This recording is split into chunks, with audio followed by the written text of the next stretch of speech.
December 14, 1944. Camp Sherman, Ohio. The mess hall smelled of coffee and fresh bread, scents so rich they seemed almost obscene to the 45 German women standing in line with their metal trays. Morning light filtered through frosted windows, casting long shadows across the wooden floor where American and German boots stood in an uneasy arrangement that neither side had quite figured out how to navigate. 3 weeks had passed since their arrival, 3 weeks of mechanical routines and careful distance, of following orders without question because that was what prisoners did, what soldiers did, what survival demanded. Sergeant Thomas Blake stood behind the serving counter, his weathered hands gripping a large spatula, his Iowa accent softening the edges of words that should have felt like commands, but somehow didn't.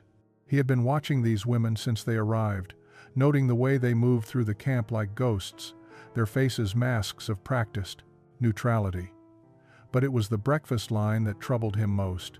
The way they accepted whatever was placed on their trays without comment, without expression, without any sign that they were human beings with preferences or desires or individual thoughts. This morning, he had decided to try something different. When the first woman approached, a slender blonde who kept her eyes fixed somewhere past his left shoulder, he asked the question that would change everything.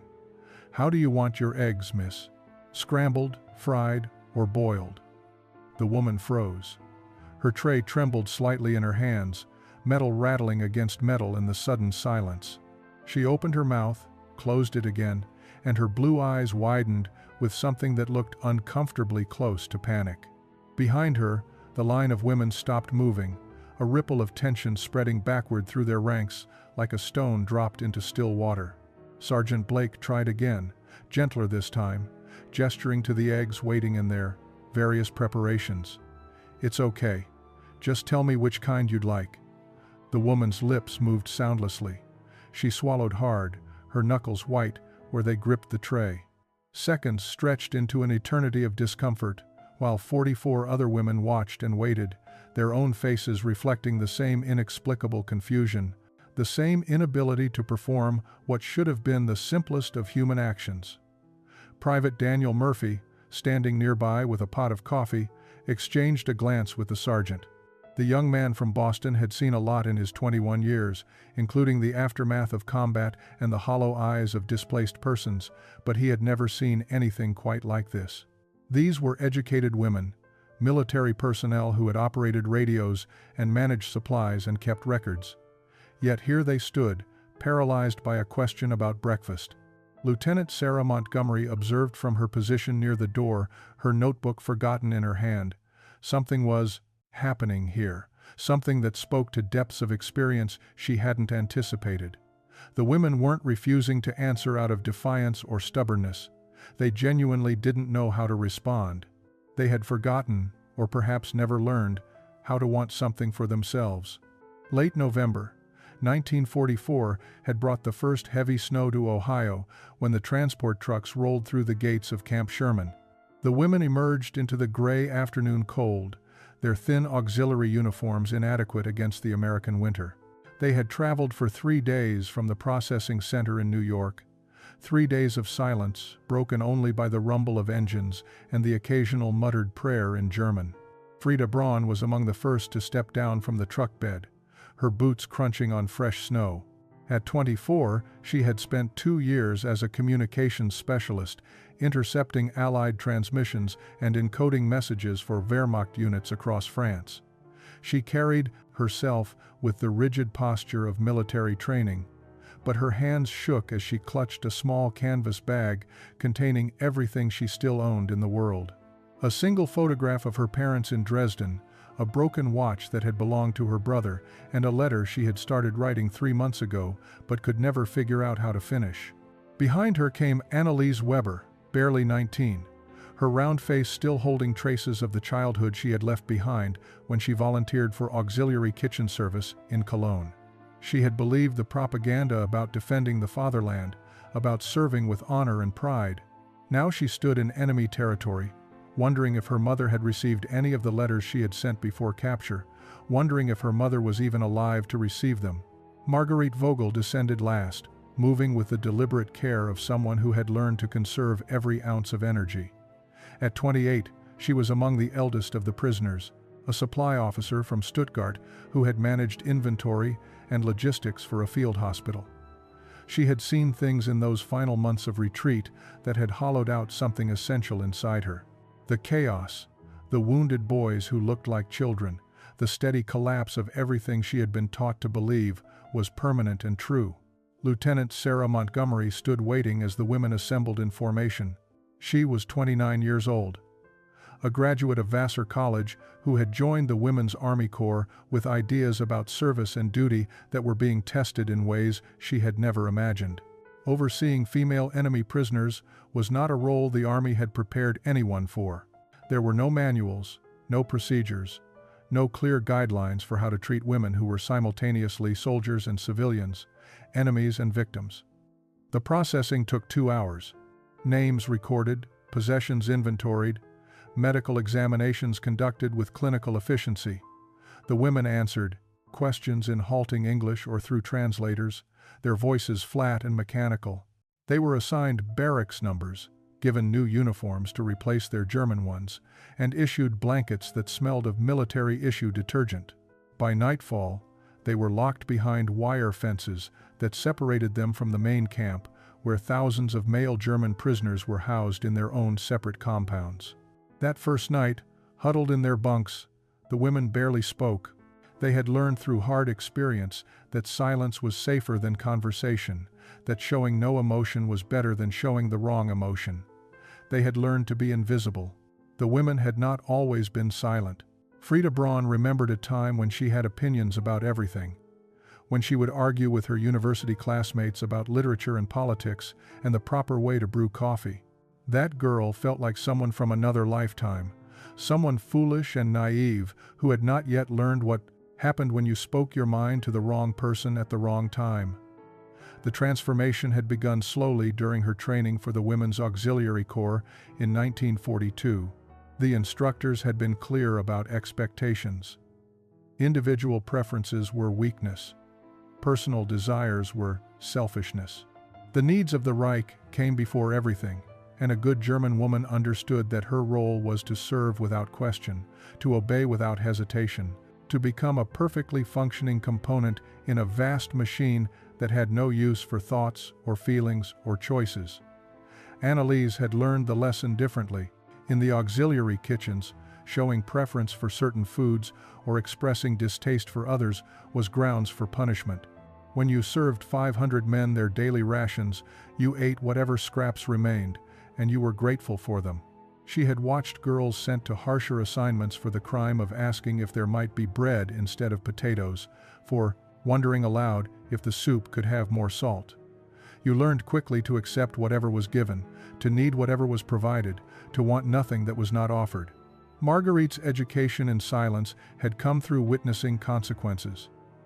As a supply officer, she had seen what happened to those who questioned orders or suggested alternatives to official procedures. There was a girl from Hamburg, 22 years old, who had pointed out that medical supplies were being wasted through poor inventory management. 3 days later, she was transferred to the Eastern Front. Another woman had requested a different work assignment because she had skills that were being underutilized.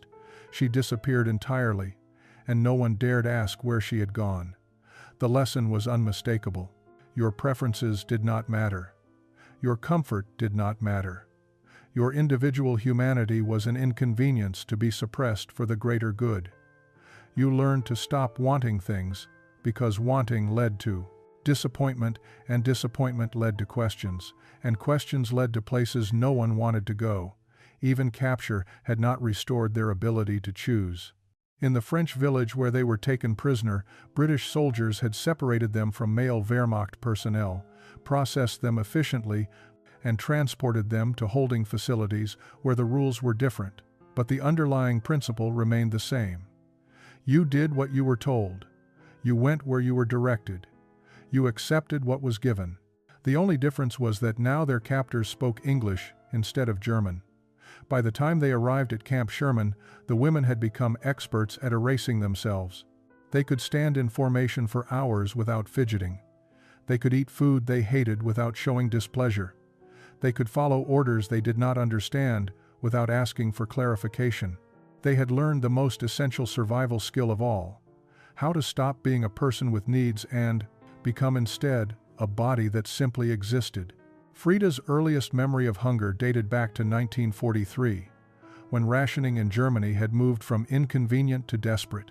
Her family's breakfast had consisted of ersatz coffee made from roasted grain and a single slice of dark bread that had to be divided among 4 people. Her mother had developed the habit of pretending she was not hungry, sliding portions of her share toward Frida and her younger sister while insisting she had eaten earlier. Frida had pretended to believe her. By the time she entered auxiliary service, breakfast had become a military calculation rather than a meal. Oatmeal or porridge, sometimes with a trace of milk if you were fortunate, always measured precisely to provide minimum calories for maximum efficiency. There was no question of preference or taste. Food was fuel, nothing more. You consumed what was provided in the time allotted, and you were grateful that anything existed to consume it all. Annalise remembered the auxiliary kitchen in Cologne, where she had worked before being transferred to France. The irony of starving while surrounded by food had not escaped her. She prepared meals for officers who complained about the quality of their meat, who sent back soup that was not hot enough, who demanded fresh bread when only day-old was available. Meanwhile, kitchen staff survived on scraps and mistakes, on burned portions and broken pieces that could not be served to anyone important. She had learned to stop tasting the food she prepared. It was easier that way. Easier not to imagine flavors or remember what it felt like to eat something simply because you wanted it rather than because your body needed it to continue functioning. The other girls in the kitchen had developed the same skill. They moved through their work like automatons, chopping and stirring and serving without ever really seeing what they were handling. Marguerite's experience with food had become even more complicated during the final months before capture. The field hospital where she managed supplies had operated under conditions of increasing scarcity. Medical personnel were supposed to receive slightly better rations than combat troops, but theory and reality rarely aligned. She had watched doctors and nurses skip meals to ensure wounded soldiers had enough. She had participated in the careful calculus of who needed food most urgently, who could survive on less, who was too far gone for nutrition to matter anymore. The worst had been the day she had to refuse a young soldier who begged for water. They had nothing to give him. The supply convoy had been destroyed by Allied bombers, and the hospital had been surviving on what little remained from previous shipments. She still remembered his eyes, the way he had looked at her when she said no, as if she had personally betrayed him. He died 6 hours later, and she had not eaten for 3 days afterward. By the time of capture, food had become associated with impossible choices, with guilt and inadequacy, and the constant awareness that someone else was suffering so you could survive. Breakfast was not a preference. It was a punishment disguised as necessity. The first morning at Camp Sherman, the women had filed into the mess hall, expecting the familiar austerity of military rations. What they found instead defied everything they understood about wartime reality. The serving counter stretched along one wall, laden with more food than Frida had seen in a single location in 2 years. Scrambled eggs, fried eggs, boiled eggs, bacon strips glistening with fat, sausage links piled high on metal trays, toast, actual white bread toast with butter and jam in small containers that seemed impossibly luxurious. The women had stopped in the doorway, creating a confused bottleneck as those behind pressed forward, while those in front simply stared. Lieutenant Montgomery had needed to guide them physically to the serving line, her voice gentle but firm as she explained that this was their breakfast, that they should take what they needed, that there was enough for everyone. Annalise had felt something close to anger when she first saw the abundance. While Germany starved, while her mother in Cologne likely subsisted on potato soup and hope, these Americans had eggs and meat and fresh bread, as if such things were ordinary. The disparity seemed obscene, a mockery of everything she had endured. She had taken the smallest portions possible that first morning, unable to reconcile the plenty before her with the scarcity she believed was the natural state of the world. Marguerite had approached the food with clinical detachment, her supply officer training automatically calculating calories and nutritional value. She noted that the portions were generous but not wasteful, that the quality was good but not extravagant. This was standard American military fare, she realized. This abundance was not special treatment for prisoners. It was simply how American soldiers ate every single day. The revelation was staggering. How could Germany have ever hoped to win a war against a nation that could feed its military like this, while still maintaining civilian populations at home? But it was the waste that truly shocked them. That first breakfast, the women had watched American soldiers scrape half-eaten portions into garbage bins without a second thought.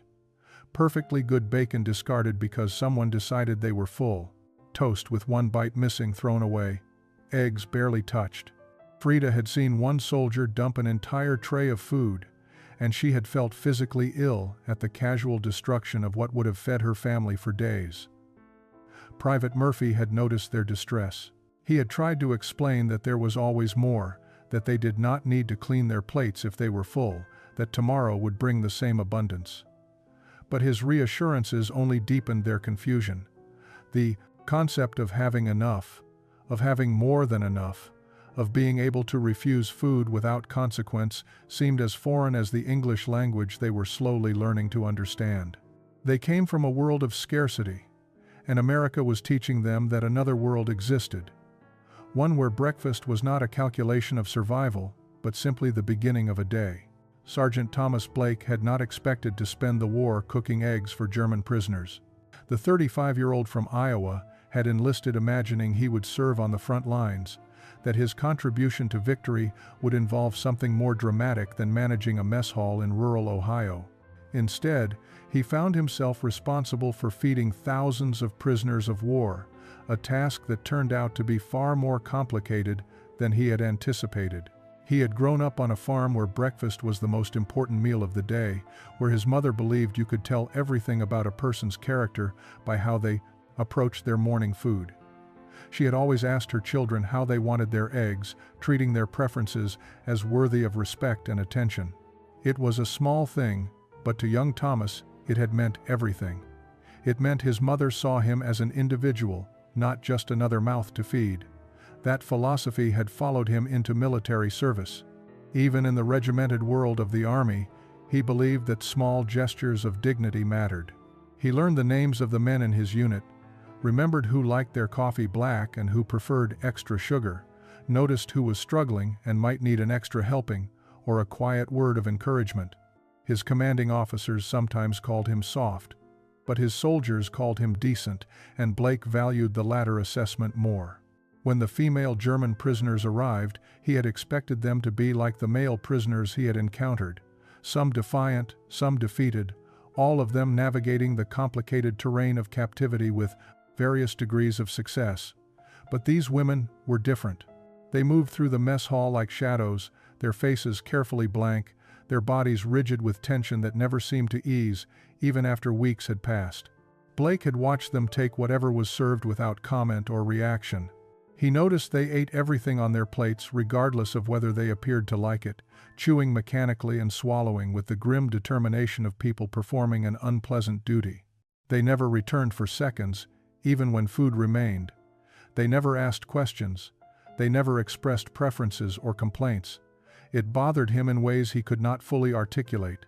These were young women, some barely older than his own daughter back in Iowa. They should have had opinions about food, preferences about how their eggs were cooked, small quirks and individual tastes that made them human beings rather than interchangeable units.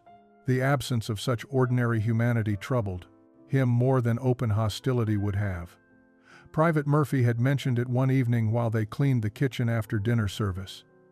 "Sarge, you notice how those German girls never ask for anything? Never even look at the food like they're choosing, just take whatever we give them like robots." Blake had noticed. That was why, on this December morning, he had decided to try something different. He would ask them a simple question about breakfast. He would offer them a choice.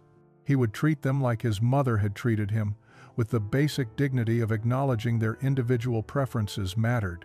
The blonde woman still stood frozen at the serving counter, her tray trembling in her hands. Sergeant Blake realized with growing concern that his simple question had created a crisis he did not fully understand. Behind her, the line of German women waited in increasingly uncomfortable silence, their faces reflecting the same paralysis that gripped their companion at the front. Lieutenant Montgomery moved forward from her observation point, her instincts telling her that intervention was necessary. She approached the frozen prisoner gently, speaking in the careful English she knew the women were beginning to understand. "It's all right. There's no wrong answer. Just tell the sergeant which kind of eggs you prefer." The woman, whose name Montgomery knew from camp records was Frida Braun, finally managed to speak. Her voice emerged as barely more than a whisper, heavily accented and trembling with uncertainty. "I do not understand what you want from me." Blake exchanged a puzzled glance with the lieutenant. "I just want to know how you'd like your eggs cooked, miss." It's a simple question. But it was not simple at all, and the growing awareness of this fact spread through the American personnel like cold water. Private Murphy set down his coffee pot and watched with fascination as something profound and troubling revealed itself in the space of a breakfast line. These women had not merely been trained to follow orders. They had been systematically stripped of the ability to express individual preferences, to make even the most basic choices about their own lives. Frida's hands shook harder. She looked desperately at the women behind her, seeking guidance or permission, or some indication of what response would be acceptable. But they offered nothing, trapped in their own confusion about what was being asked of them. The question felt like a trap, like one of those impossible tests where any answer you gave would be wrong, would lead to punishment or mockery or consequences you could not predict. "Perhaps," Lieutenant Montgomery suggested softly, "you could just point to which eggs look good to you?" This concrete instruction helped slightly. Frida's eyes moved across the serving trays, taking in the scrambled eggs with their soft yellow curls, the fried eggs with their intact yolks, the boiled eggs in their simple shells. Each option seemed equally foreign and equally impossible to choose. Her throat tightened with unexpected emotion. Why was this so difficult? Why could she not simply point to one kind and move forward? What was wrong with her that such a basic act felt like standing on the edge of a cliff? "Take your time," Blake said, his Iowa accent softening the words into something almost paternal. "There's no rush. No one's going to be upset whatever you choose." But that was precisely the problem. Frida had spent years in a world where choosing wrong meant consequences, where expressing preference was dangerous, where the safest response to any question was to wait for someone else to decide for you. Now these Americans were asking her to want something, and she had forgotten how. The standoff at the serving counter had stretched to nearly 5 minutes when Marguerite Vogel stepped forward from her position several places back in line. At 28, she was accustomed to making decisions under pressure, to solving logistical problems that others found paralyzing. She had managed supply chains for an entire field hospital. Surely she could manage to answer a question about breakfast. She moved past the frozen Frida with deliberate purpose, her military bearing intact despite weeks of captivity. Sergeant Blake turned his attention to her hopefully, spatula still in hand, waiting for this new prisoner to succeed where the first had failed. Marguerite looked at the eggs with the same clinical assessment she had once applied to medical inventories. Scrambled would be most efficient to eat. Fried would require more careful handling. Boiled would be simplest. But efficiency was not what the sergeant was asking for. He wanted preference, desire, individual choice. The distinction was everything, and it was precisely what made the question impossible to answer. Marguerite opened her mouth, then closed it again. Her carefully constructed composure began to crack at the edges. "I will have," she began in heavily accented English, then stopped. She swallowed hard, trying again. "Please to give me." Another pause. Her hands clenched at her sides.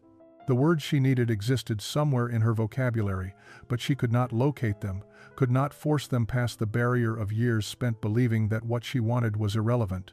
Behind her, Annalise watched with growing distress. If Marguerite could not answer, what hope did the rest of them have? The youngest prisoner felt tears prickling at the corners of her eyes, though she could not have explained why a question about eggs had brought her to the edge of crying. It was something about the kindness in the American sergeant's face, the patience that seemed genuine rather than performative. It was something about being treated as if their preferences mattered when they had spent so long being taught the opposite. Lieutenant Montgomery touched Marguerite's shoulder gently. "Would it be easier if I just gave you a little of each kind? Then you could discover which you like best?" The compromise offered an escape from the impossible choice, and Marguerite seized it with visible relief. "Yes. Thank you. That is acceptable." Blake carefully placed small portions of all 3 egg preparations on her tray, his movements deliberate and respectful. "Tomorrow you can tell me which one you liked, and I'll make sure you get more of that kind." Marguerite nodded, her throat too tight for speech. She moved down the line to accept toast and bacon, her entire body trembling with the emotional weight of what had just transpired. It was such a small thing, such an ordinary interaction that American soldiers experienced every morning without thought. But for her, it felt like being asked to remember how to breathe after years of holding her breath. The other women followed her example, each accepting mixed portions rather than making definitive choices. It was a beginning, tentative and uncertain, but still a beginning. That evening, Frida sat on her bunk staring at her hands as if they belonged to someone else. The breakfast incident had shaken something loose inside her, some carefully maintained barrier between who she had become and who she had once been. She kept replaying the moment in her mind, examining it from different angles, trying to understand why such a simple question had caused such profound distress. In the bunk beside her, Annalise wept quietly into her thin pillow. The youngest prisoner had held herself together through capture, through transport, through weeks of uncertainty about her fate. But the kindness at breakfast had broken something in her that fear and hardship had not managed to touch. Someone had cared about what she wanted. Someone had noticed she was an individual person rather than an interchangeable unit. The recognition hurt more than indifference had. Marguerite sat at the small table near the window, writing in a notebook that Lieutenant Montgomery had provided for prisoners who wished to keep journals. Her hand moved slowly across the page, forming German words that tried to capture what she was feeling. "Today, an American sergeant asked me how I wanted my eggs. I could not answer him, not because I did not speak enough English, but because I have forgotten how to want anything. When did this happen?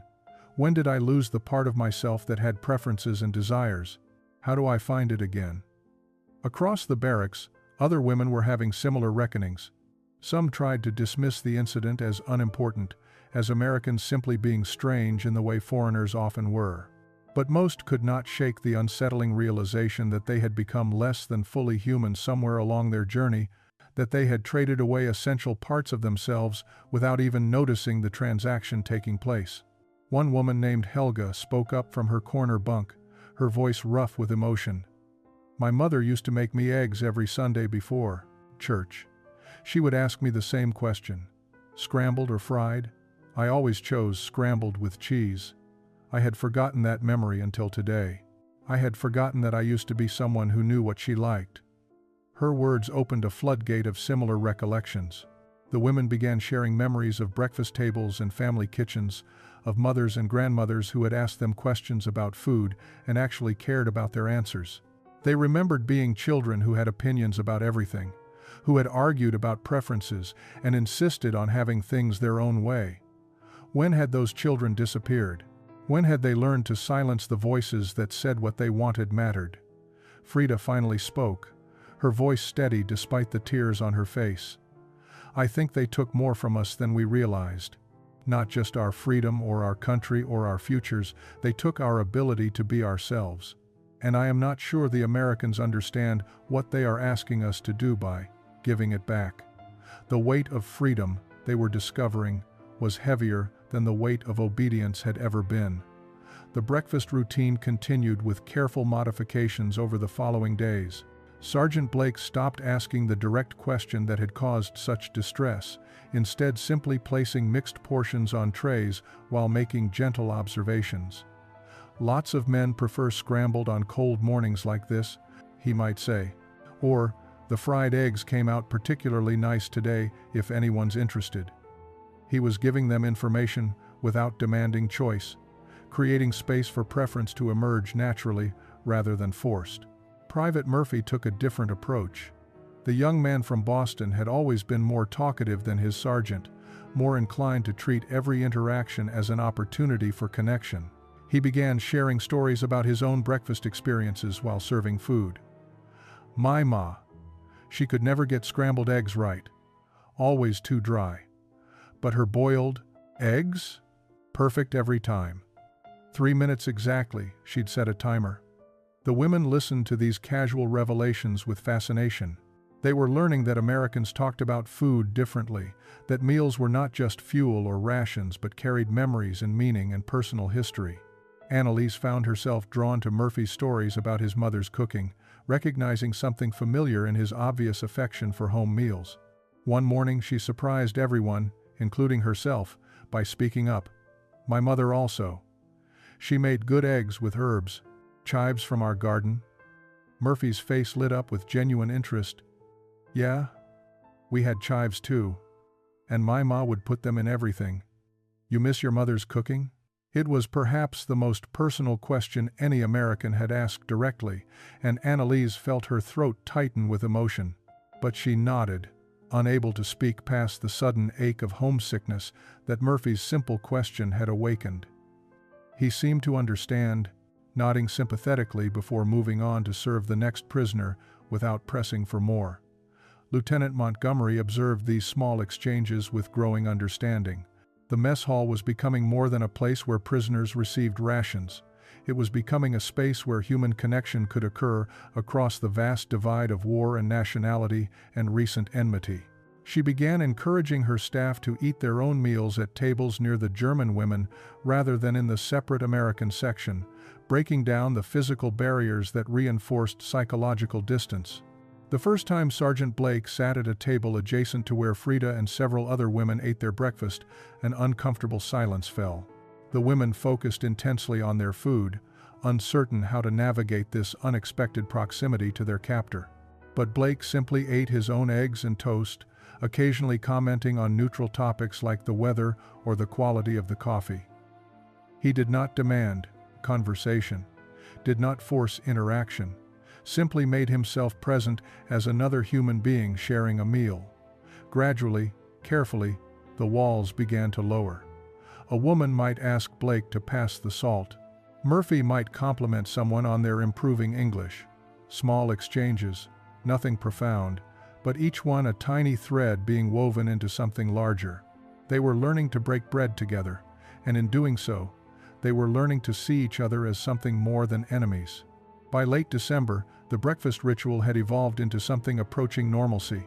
The women no longer froze when entering the mess hall, no longer approached the serving line with visible dread. But something subtle had shifted in how they understood what was happening each morning. The egg question, which had initially seemed like a peculiar American custom, had become a daily referendum on their own recovery.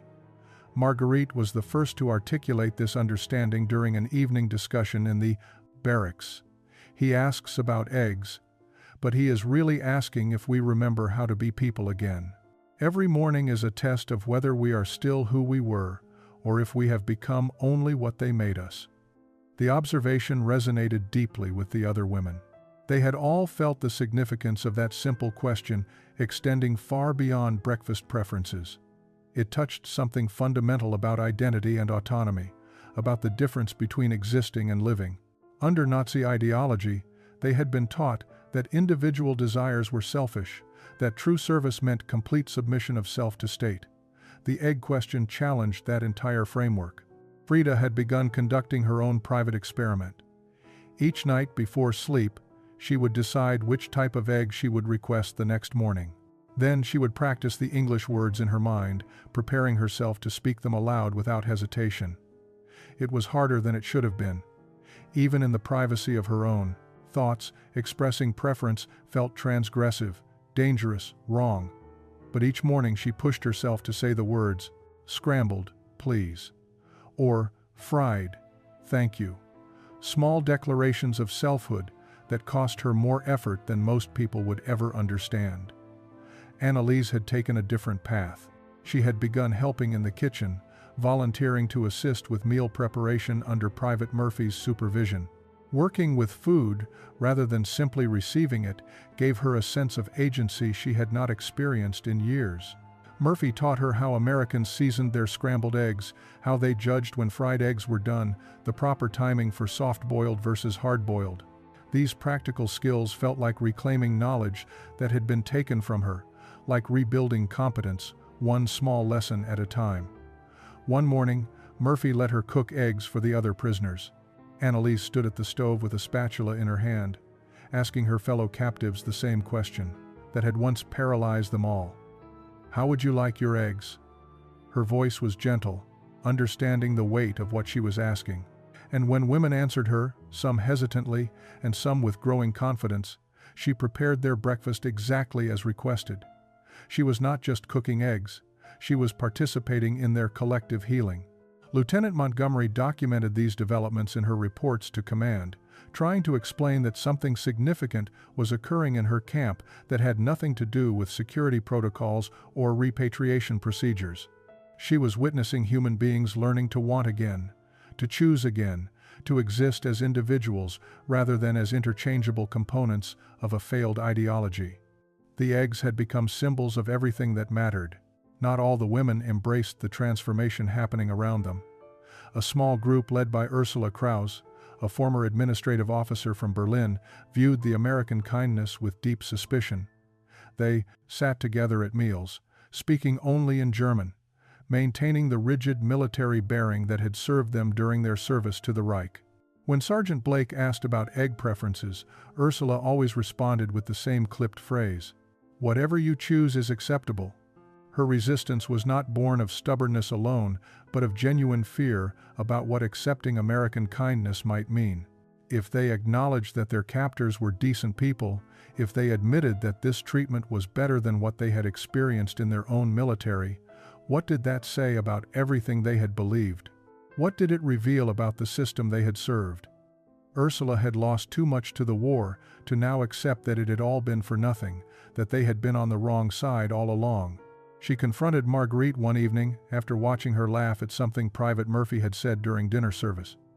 "You forget yourself," Ursula hissed in German. "You forget what they are, what we are.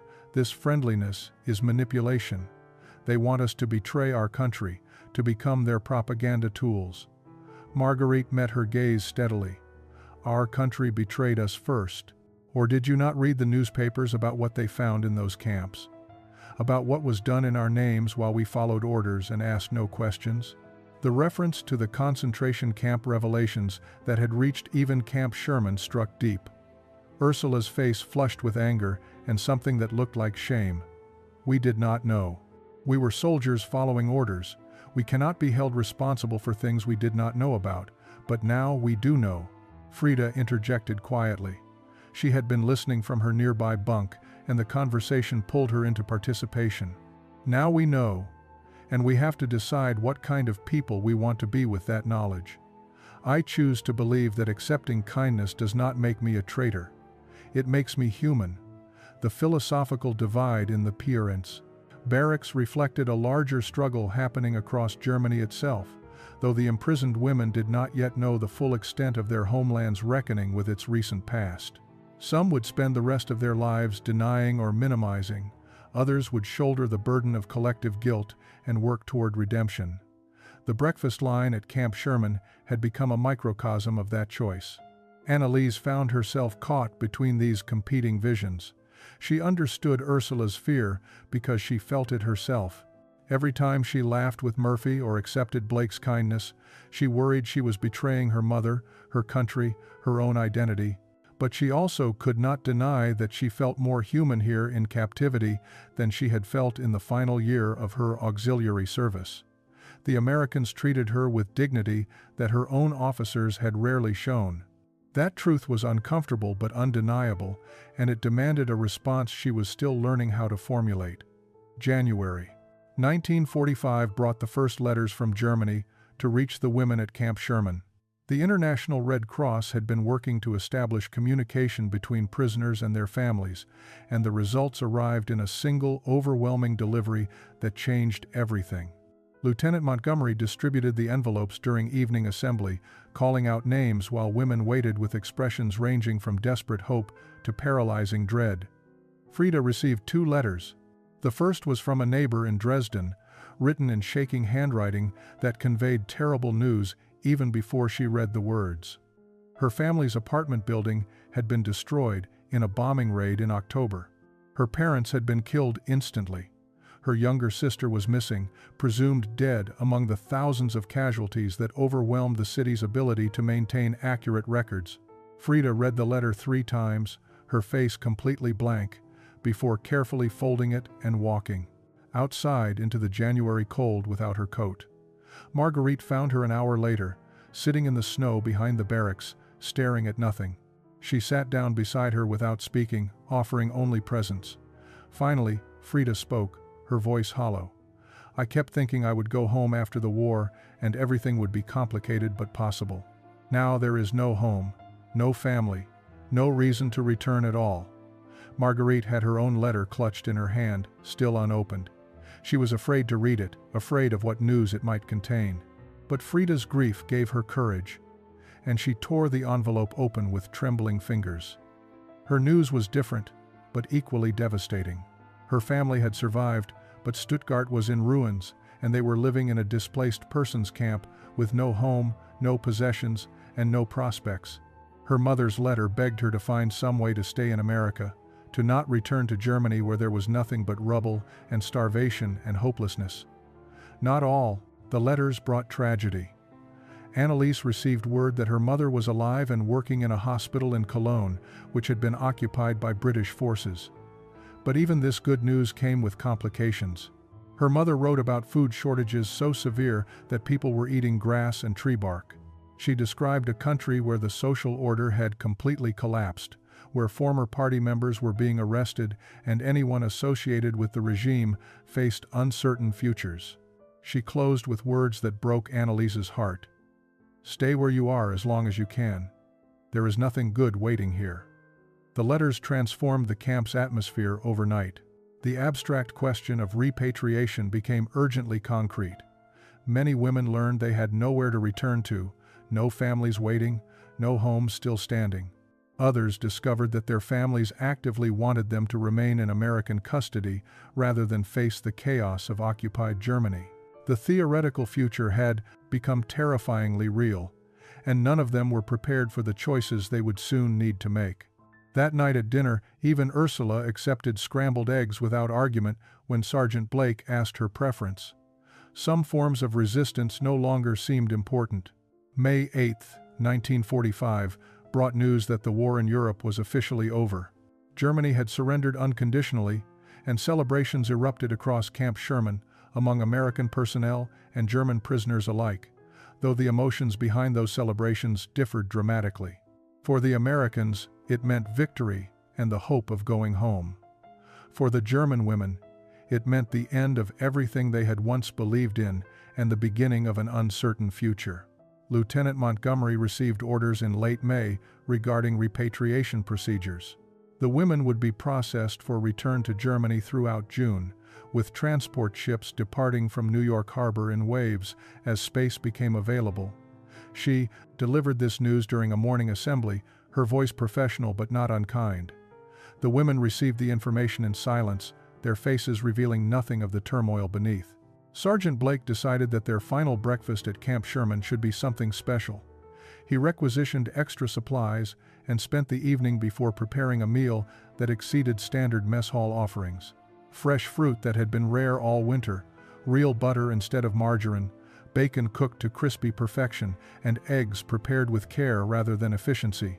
He wanted them to remember this meal, to carry with them the memory that they had been treated with dignity even in captivity. The morning of June 15th arrived with unusual warmth, early summer sun streaming through the mess hall windows. The women entered for their final breakfast together, and many of them had tears in their eyes before any food was served. This ordinary room had become the site of their transformation, the place where they had learned to be human again. Leaving it meant facing a world that might not offer the same patient kindness. Frida approached the serving line, and Sergeant Blake greeted her with his familiar question, though both of them knew it was ceremonial now. "How would you like your eggs, miss?" She met his eyes directly, her English clear and confident after months of practice.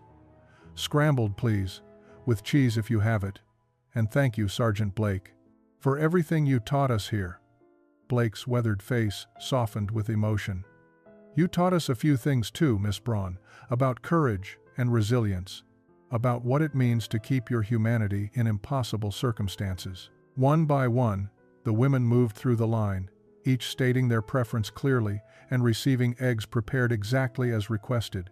Marguerite chose fried. Annalise requested soft-boiled. Even Ursula, who had resisted for so long, whispered scrambled when her turn came. And Blake honored her choice without comment or judgment. They ate slowly that morning, making the meal last as long as possible. Private Murphy sat at their tables, sharing stories about his plans after discharge. Lieutenant Montgomery joined them, speaking about her hopes that they would find peace and purpose in whatever came next. The boundaries between captor and captive had blurred into something more complicated, something that resembled community and even friendship. When breakfast ended and the women filed out of the mess hall for the last time, each of them carried the knowledge that they were leaving as different people than they had arrived. The transport trucks arrived on June 20th to carry the women to the railway station. From there, they would travel to New York and board ships that would take them back across the Atlantic to a Germany none of them recognized anymore. They packed their few possessions in the canvas bags provided by the Red Cross, moving through the familiar barracks one final time, with the strange disconnection of people, leaving a place that had somehow become home despite never being chosen. Frida stood in the mess hall doorway for a long moment before boarding her assigned truck. Sergeant Blake had given her a small package wrapped in brown paper, telling her not to open it until she was on the ship. She clutched it now, wondering what kindness he had chosen as a parting gift. The building looked ordinary in the morning light, just a wooden structure with long tables and a serving counter. But it had been the site of her resurrection, the place where she had learned that she could still want things, could still make choices, could still be Frida Braun, and not just a number in a prison camp. Marguerite had written a letter to Lieutenant Montgomery, thanking her for treating them with humanity when she could have simply followed regulations and maintained distance. She had tried to explain what the months at Camp Sherman had meant, how being asked about eggs had somehow given them back pieces of themselves they thought were lost forever. The words felt inadequate, but she had no better way to express gratitude for something so profound it changed the fundamental structure of who she was. Annalise carried with her a recipe card that Private Murphy had written out in his careful handwriting. His mother's scrambled eggs with chives, the dish he had described so lovingly during their early morning conversations.